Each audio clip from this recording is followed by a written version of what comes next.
Good day, everybody. We are going to talk today about anemia during pregnancy, and it will be in two parts. So we'll start with part one to tell us the epidemiology of anemia during pregnancy generally.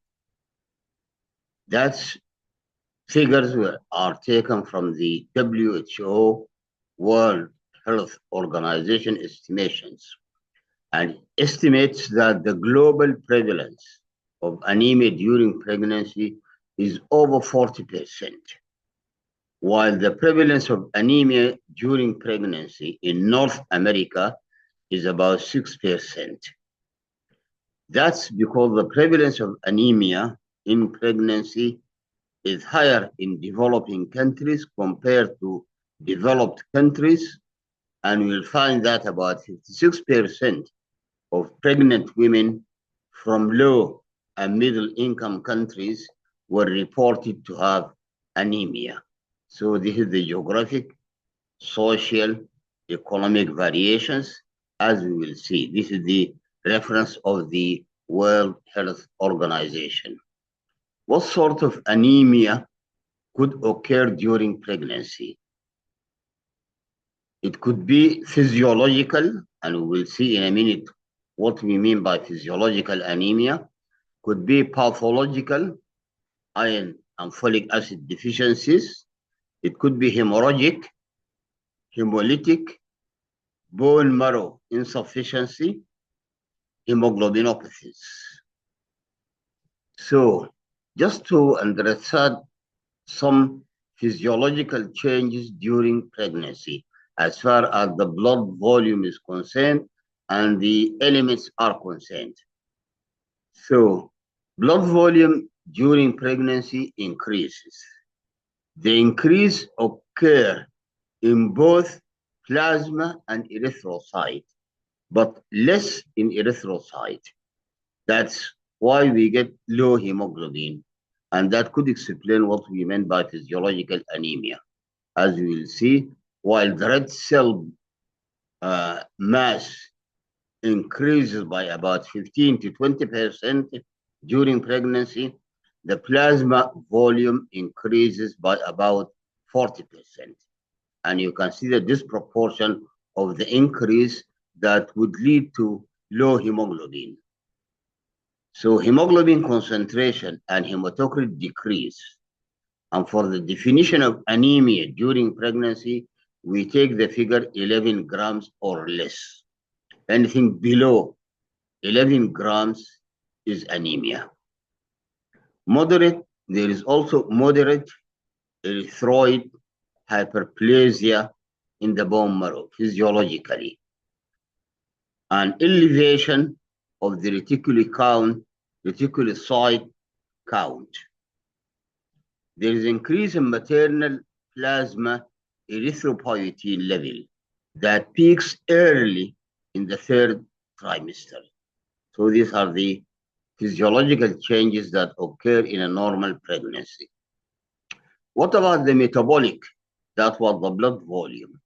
The metabolic changes, usually pregnant women need almost twice as much iron as women who are not pregnant do. That's the requirement is more or less double during pregnancy. The reason for that is the increased demand of the fetus and the placenta. So the total pregnancy energy demand is about 300 kilocalories per day. Average weight gain during pregnancy, simple physiology also, is about 12.5 kilograms. Most of that is due to the increase in the uterus and its contents. That's to say, the weight of the uterus itself increases and what the uterus contains increases. That's to say, the fetus, the placenta, the amniotic fluid.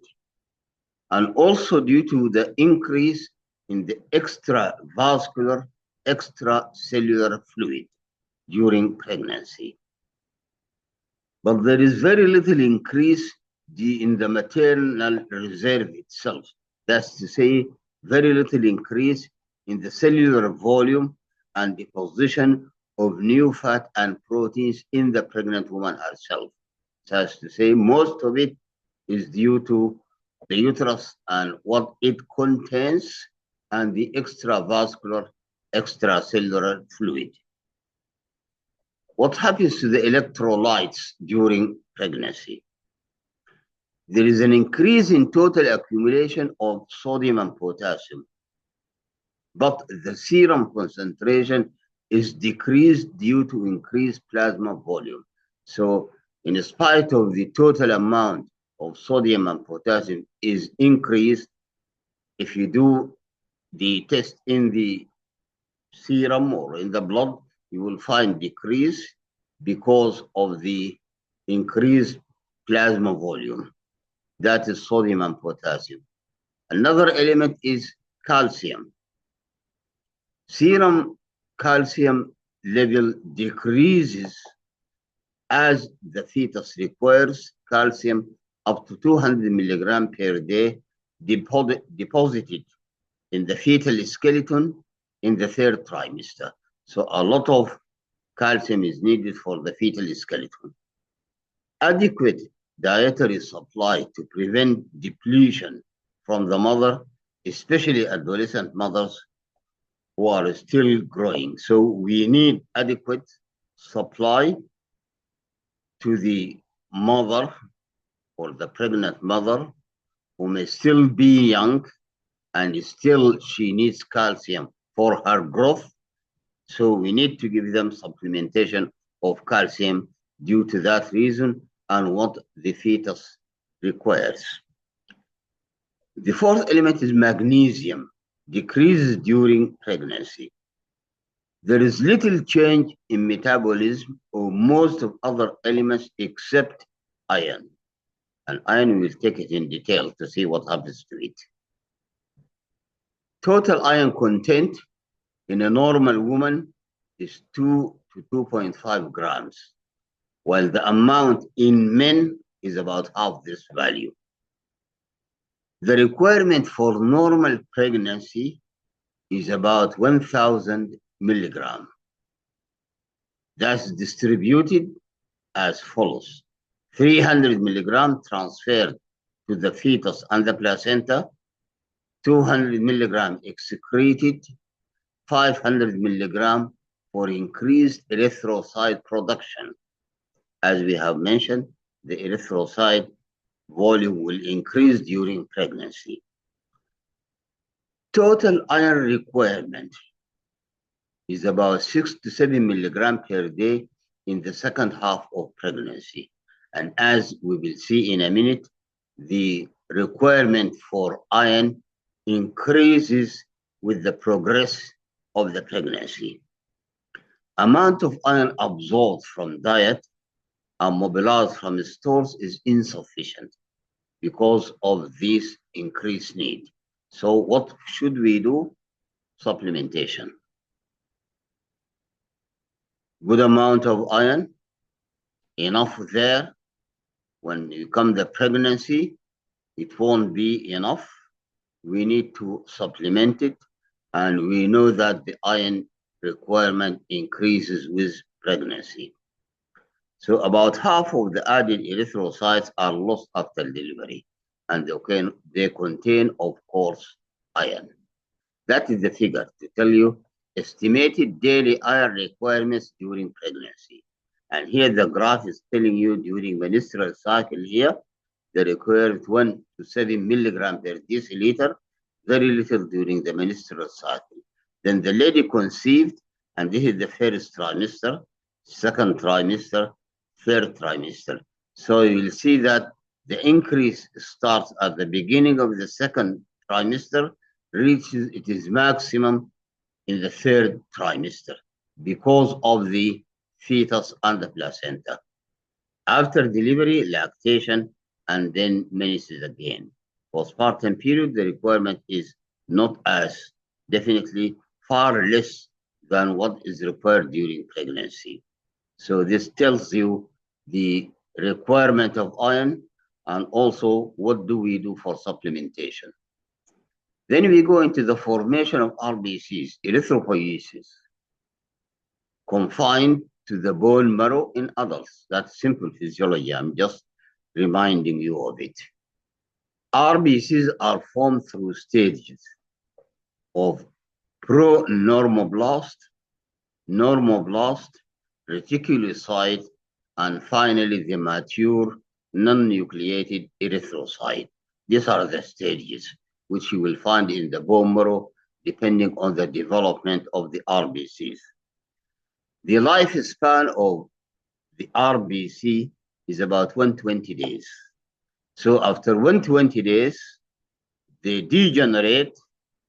Hemoglobin is broken down into hemosiderin and bile pigments. So for proper erythropoiesis or adequate erythropoiesis, we need certain nutrients to be there, to be present to form the RBCs. One of them is minerals. Mineral we need for normal erythropoiesis, iron, traces of copper, cobalt, and zinc. The main thing is the iron. We need vitamins for proper erythropoiesis. Vitamins needed folic acid, vitamin B12, vitamin C, pyridoxine, and riboflavin. We need proteins for the synthesis of the globin moiety of the hemoglobin, and we need hormones, androgens, and thyroxine. So for proper adequate erythropoiesis, these are the requirements to be in the blood of the lady. Obviously, they go into the bone marrow to form the RBCs in the different stages which we have just earlier mentioned. What's erythropoietin? Hormone produced by the kidney, mainly and the liver. 90% kidneys, 10% from the liver. There is an increased secretion which occurs during pregnancy, and that's due to placental lactogen and progesterone. What does erythropoietin do? It increases the red cell volume by stimulating stem cells in the bone marrow. So in the bone marrow, there are stem cells, undifferentiated stem cells. Under the effect of erythropoietin, they will be differentiated into RBCs. So erythropoietin is important for the development of the erythrocyte from the stem cell, which is found in the bone marrow. In addition, this is another information, in addition to common deficiency of folic acid and iron, there is a growing body of evidence to implicate vitamin A in nutritional anemia. Just a bit of information. Vitamin A, nowadays, there is good volume of evidence to show that it is important for in the case of nutritional anemia. So having dealt with the erythropoiesis, the erythropoietin, the materials or minerals needed for the formation of the RBC, we come and look at what happens during pregnancy that leads to anemia. The two most common causes of anemia during pregnancy and the puerperium are iron deficiency and acute blood loss. In the first slide, we mentioned a list of possible causes, but these are the most two common causes: iron deficiency and acute blood loss during pregnancy or during labor or after labor. That's to say, antepartum, intrapartum, or postpartum. That's acute blood loss will lead to anemia. Anemia frequency dependent on multiple factors. These factors are geographical, and that's what we have mentioned in the first or second slide. ethnicity, socioeconomic level, nutrition, pre-existing iron status, and prenatal iron supplementation. So depending on these factors, we tend to get anemia during pregnancy or otherwise.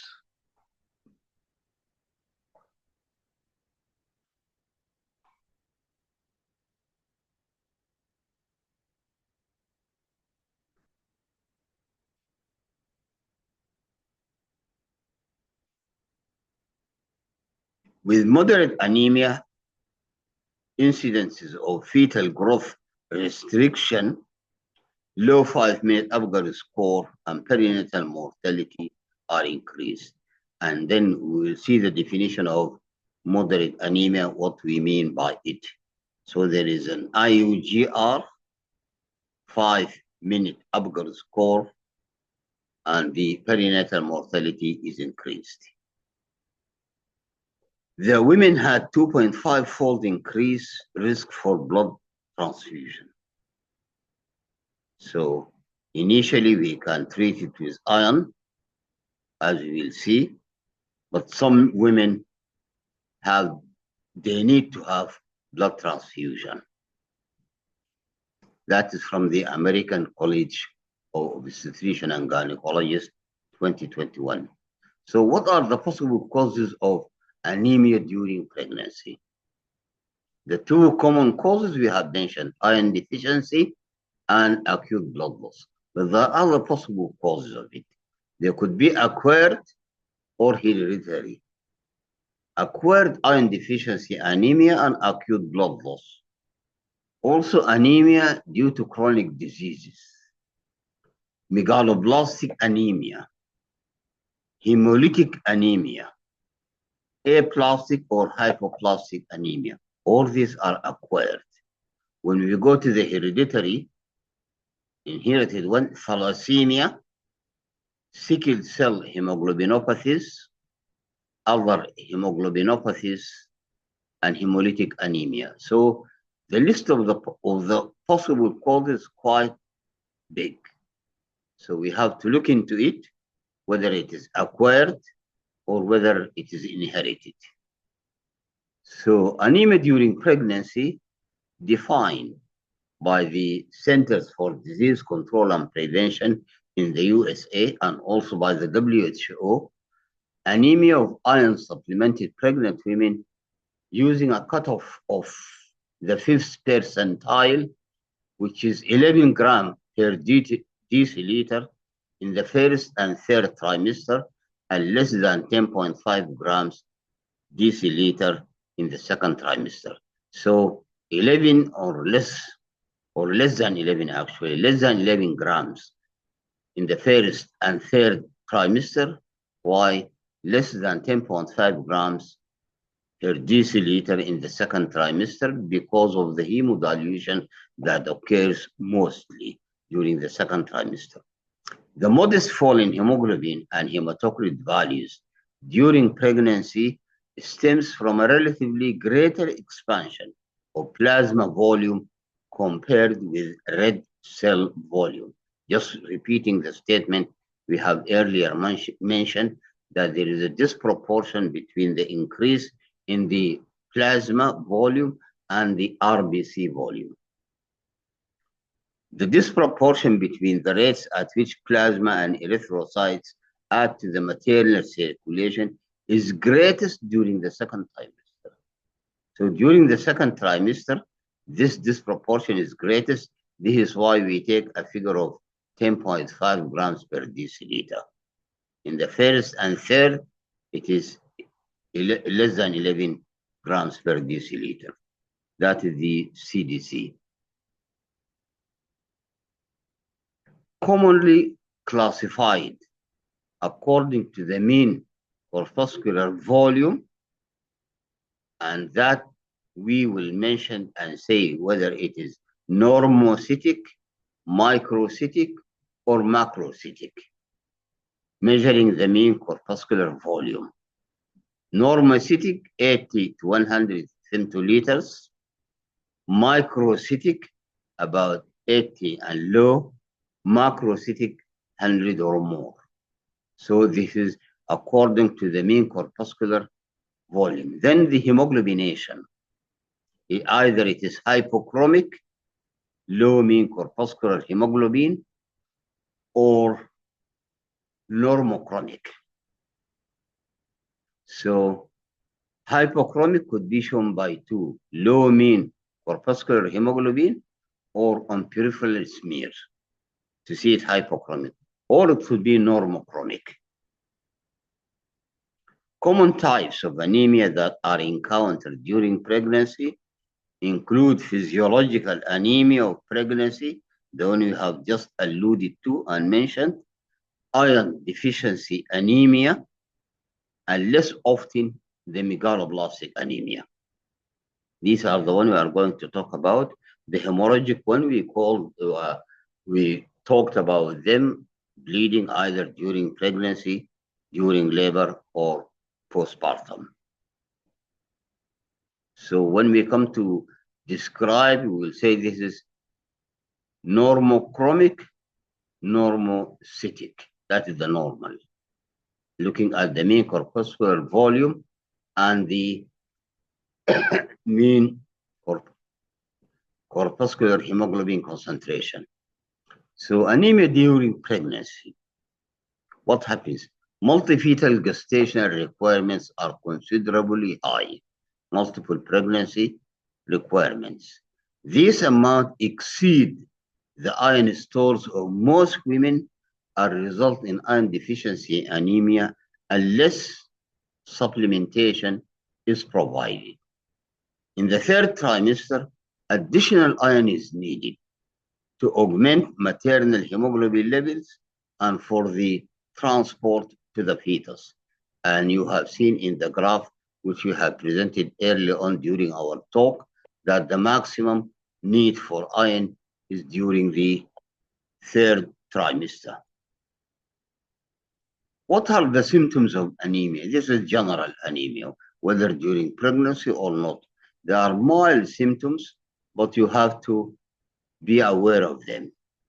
There could be just minor ailment the ladies can complain of without anemia, but if they do complain, please check that whether there is anemia or not.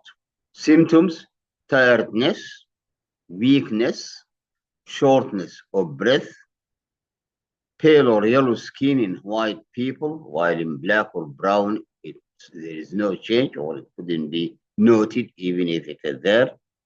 Irregular heartbeat, dizziness or lightheadedness, chest pain, and cold hands and feet. General symptoms of anemia in general. So be on the look for them during pregnancy. Some of them could be part of a normal pregnancy of non-anemic lady, but some of them could be due to anemia, which you have to look for it. The amount of iron diverted to the fetus is similar in normal and iron deficient mother. That's to say, the baby or the fetus takes it is required or necessary iron irrespective of the state of the mother. This is why the newborn, severely anemic mother does not suffer from iron deficiency anemia because it takes its iron requirements from the mother through the placenta to the fetus. Neonatal iron stores are related to the maternal iron status and to timing of clamping of the cord.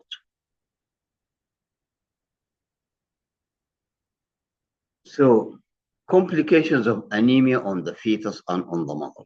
What does anemia do, or what are the problems with anemia during pregnancy as far as the fetus is concerned? And as we have said, most of our talk now is about iron deficiency anemia.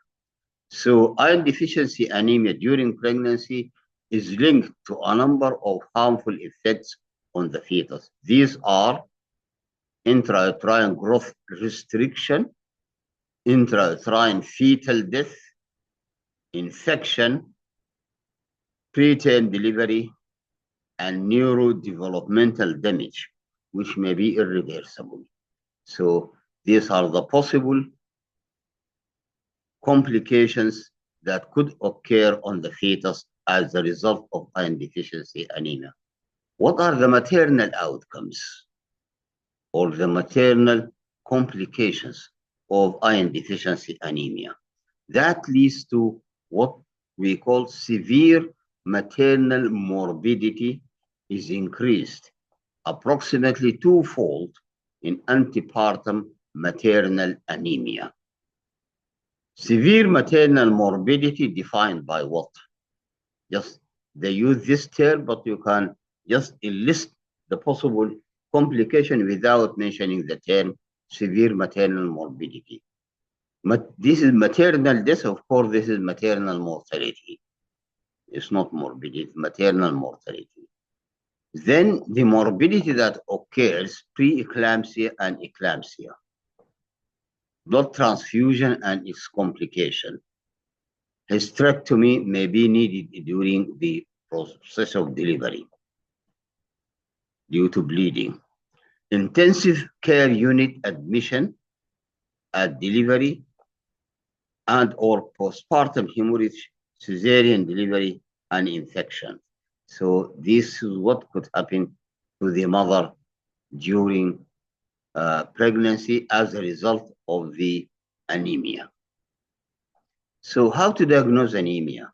We mentioned the possible symptoms, the possible complications to the fetus, possible complications to the mother. We now go into diagnosis and treatment. How to diagnose it?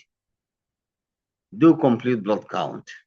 And here we look at the hemoglobin, the hematocrit, mean MCV, MCH, to tell you whether it's hypochromic, microcytic, or normochromic, normocytic, whatever the field or the film will show. What we do is count also the RBCs, erythrocyte count. We do reticulocyte count. We peripheral smear to assess the blood cell morphology. Here in the peripheral smear, you will see, as I have mentioned, whether it's hypochromic, microcytic, macrocytic, normochromic, whatever description you get there. If iron deficiency is suspected, then you do the following tests. Iron serum, total iron binding capacity, transferrin saturation, and this is the normal reference range, plasma or serum ferritin. General CBC, reticulocyte count, erythrocyte count, look at the peripheral smear. Then if you suspect iron deficiency anemia, you look for the possible indicators of iron deficiency anemia, serum iron, total iron binding capacity, transferrin saturation, plasma ferritin. So this what you look for. What are the normal ranges? To say this is normal or abnormal. Normal laboratory references are for hemoglobin, in men it's about 13.6 to 16.9. In women it is lower than that, 11.9 to 14.8. This is the normal hemoglobin. Hematocrit, 40 to 50% in men, 35 to 43 in women. MCV, about 82.5 to 98. Reticulocyte count in men higher than women goes to up to 130, and in women it is about 16 to 98. These ranges might change based on each patient stage in pregnancy. And as we have said, the changes occurs during the 3 trimesters of pregnancy, and we may take the normal value for each trimester on its own. So this is what we have mentioned, just to repeat it again. Level of hemoglobin considered anemic varies in each trimester of pregnancy. First trimester, hemoglobin less than 11 grams. Second trimester, hemoglobin less than 10.5 grams. Third trimester, hemoglobin less than 11 grams. First and third are the same.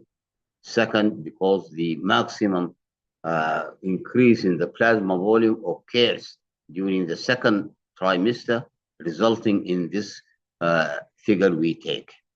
Postpartum, less than 10 grams. We consider that anemia. That is the CDC, just from what we have mentioned earlier on, to repeat it again. So according to the WHO, the WHO also qualifies anemia as less than 11 grams. So they agree, which means worldwide accepted that during pregnancy, the figure we take is less than 10 grams per deciliter for anemia. But the WHO went further to classify them according to the severity. And they tell you that this is mild anemia, moderate anemia, severe anemia. And we have mentioned early on the term moderate anemia. So these are the levels of hemoglobin taken for each one of the three. Mild anemia, between 9 to 10.9 grams per deciliter. Moderate, between 7 to 8.9 grams per deciliter. Severe anemia, less than 7 grams per deciliter. That is from the World Health Organization. As we have mentioned earlier and repeated several times, iron deficiency anemia is the most common anemia encountered in pregnancy, accounting for 50 to 75% of the cases, caused by increased iron requirement needed to support increased RBC mass and fetal and placental development. It is microcytic hypochromic anemia with insidious onset, resulting most often in weakness and lethargy. Hypochromic, microcytic. Severe cases may cause glossitis, stomatitis, polynychia, pica, and gastritis. So these are the possible presentation of the iron deficiency anemia and how the blood film looks when you look under the microscope, showing a microcytic hypochromic anemia. This is it. Here there is hypochromia, it's not at this one, the red one. And the side, you can see this is microcytic, smaller. So iron deficiency anemia, peripheral blood film. Routinely in pregnancy, daily oral supplementation with 30 to 60 milligram of elemental iron and 400 microgram of folic acid is recommended by the WHO. This is a routine supplementation for every pregnant lady before she gets into the stage of anemia. Once she conceived and become pregnant, then that is the amount of iron and folic acid you should give. Diagnosis: iron deficiency anemia, serum ferritin levels have the greatest sensitivity and specificity levels. So diagnosis: serum ferritin levels. Serum ferritin levels normally decline during pregnancy, and levels below 10 to 15 milligram per liter confirm iron deficiency anemia. Iron deficiency anemia, restitution of iron stores can be accomplished with simple iron salts that provide approximately 200 milligram daily of elemental iron. Whatever preparation being used, the elemental iron needed in it is about 200 milligram per day, and that's enough to correct the deficiency of iron. And these salts that could be used could be ferrous sulfate, ferrous fumarate, or ferrous gluconate. Any one of them you use doesn't matter. What matters is that it has to contain about 200 milligrams of elemental iron. A lot of preparations are around in the uh, pharmaceutical industry, but you have to look for the figure of 200 milligram per dc, sorry, of elemental iron occurring into any preparation you use. Moderate iron deficiency anemia responds to adequate iron therapy, and, and the hematological response is an elevated reticulocyte count. Hemoglobin and ferritin levels show equivalent rise in women treated with either oral or parenteral iron. So the rise you get in the level of hemoglobin and the level of ferritin does not vary very much whether the iron is being given orally or is being given parenterally. We usually start with a dose of 60 to 120 milligrams of daily iron, elemental iron. That is in moderate iron deficiency anemia. If there is no response to the oral route, or the woman cannot tolerate oral iron, or the anemia is severe, more than moderate, then you can give parenteral iron, IV or IM. When we use, the better is IV, and we used to give them what we call total dose infusion. You calculate the total requirement of iron to build up the hemoglobin of this particular lady, and then you give that as one intravenous dose. If you are doing that, we usually prefer ferrous sucrose, which is safer than iron dextran. Iron dextran has so many complications when we used to use it. So ferrous sucrose infusion could be used, or intravenously repeated doses. Either you give it one dose or you do it repeated doses. Transfusion may be indicated in cases of severe anemia. This is the management of the anemia. Iron, the response will be shown by elevated reticulocyte count. Oral iron, not responding or cannot tolerate the oral iron, give parenteral iron. Then we go to the second common group, anemia from acute blood loss. In early pregnancy, what causes acute blood loss? Caused by abortion or miscarriage, ectopic pregnancy, and hydatidiform mole. That's early in pregnancy. Postpartum anemia commonly stems from obstetrical hemorrhage. As we have mentioned, obstetrical hemorrhage could be antepartum, could be intrapartum, or could be postpartum. And massive hemorrhage demands immediate treatment. We don't wait till the anemia develops. For massive hemorrhage, you give the treatment immediately on the spot by transfusion or other elements of blood as the condition requires. If a moderately anemic woman, her hemoglobin approximately 7 grams, is hemodynamically stable and also able to ambulate without adverse symptoms, and she is not septic, blood transfusion are not indicated. That's to say, moderate anemia, but she is hemodynamically stable, can ambulate or move freely without any restriction or adverse symptoms, and there is no infection. Don't transfuse. You can give iron orally or parenterally. Instead, oral iron is provided for at least 3 months. So in such a woman, give them oral iron for about 3 months. If for any reason they cannot tolerate oral iron, then you can give parenteral iron. How do you prevent anemia?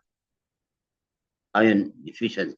Iron deficiency anemia can be prevented by eating iron-rich foods which contain a lot of amount of iron.